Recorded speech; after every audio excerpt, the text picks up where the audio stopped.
Time for another World War II aircraft, the Tamiya North American P-51 Mustang. Inside the kit, you'll find a very detailed set of instructions along with two main sprues, a pilot figure, two styles of canopies, and the decals for two kits. Step 1. Attach the pilot's seat to the pilot seat frame.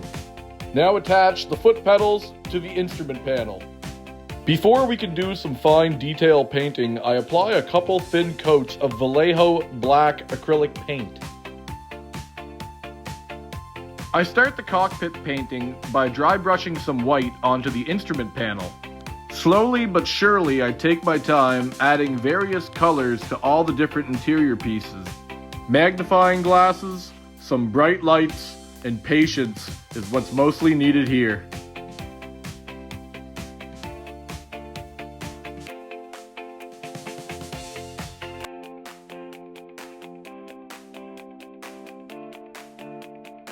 I painted the floor the closest color I had to wood and tried drawing in the wooden plank lines.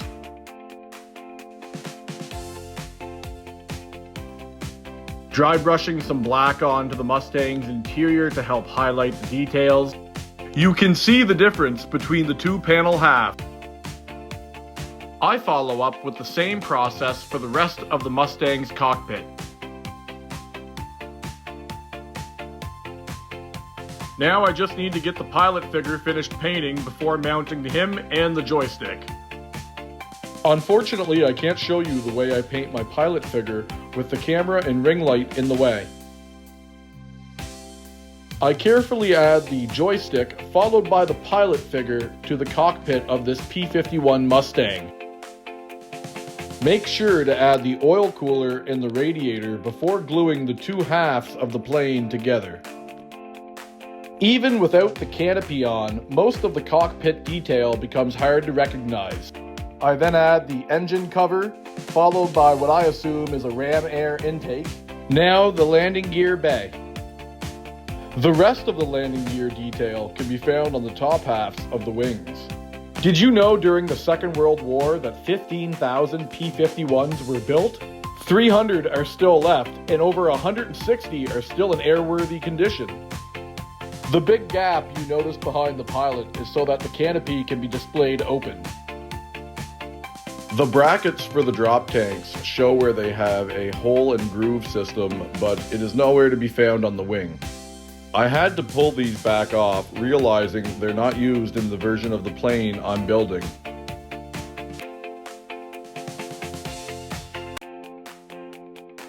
Now add some Vallejo filler putty. I like Vallejo due to the nozzle system. Lastly, I add the wing flaps. These mount in a downward position.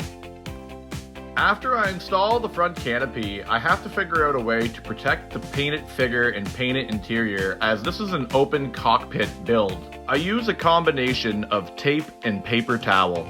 Let me know how you would have done this. May not look pretty, but it'll work. I tape off the canopy area and prime the plane flat black. I then use Vallejo aluminum color and give the airplane its base coat of silver metallic paint. As a new modeler, I find it best to do this in sections to avoid touching the fresh paint and getting your fingerprints firmly into the side of the airplane.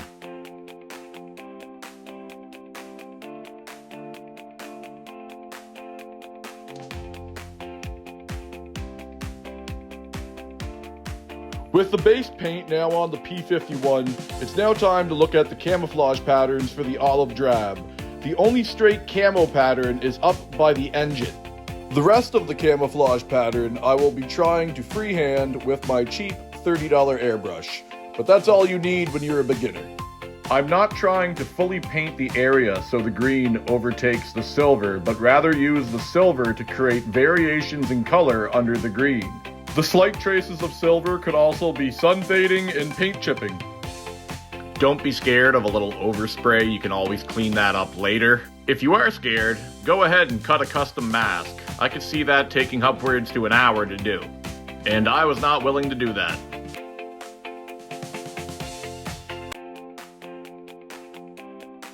Now I paint the IFF marking, or friendly fire marking. This yellow was on the nose of the P-51 aircraft to help prevent friendly fire accidents. As you can see, I added some slight sponge chipping before the IFF markings.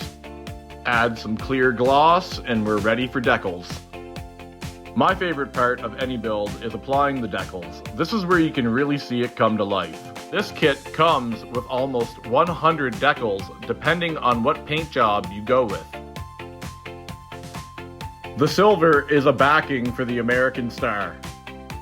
I always save my excess decals in case I purchase a second-hand kit that has spoiled ones. What a night and day difference a couple markings can make. Unfortunately, my camera stand fell over and chipped my paint, so I add a little panel patch, and voila, you'd never even know. With our wing fixed, we can continue adding the decals. Finally, we add the aircraft's name and kill markings. Now we move on to the propeller assembly. Did you know the blade tips were painted yellow to make them more visible to ground crew, preventing fatal accidents? Fatal accidents for Allied ground crew during the Second World War were quite common.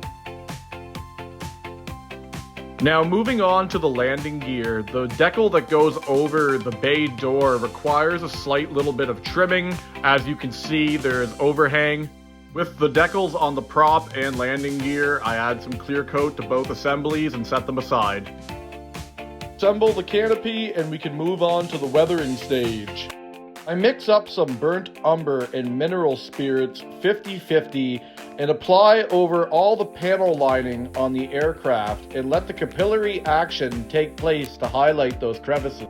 I then let the model sit for 10 minutes so all the mineral spirits can evaporate, leaving only the oil paint behind. Then slowly work it back down with another brush, sometimes dampened with more mineral spirits to help free up the dried oil paint. I do the same process to the sub-assemblies not connected to the model yet.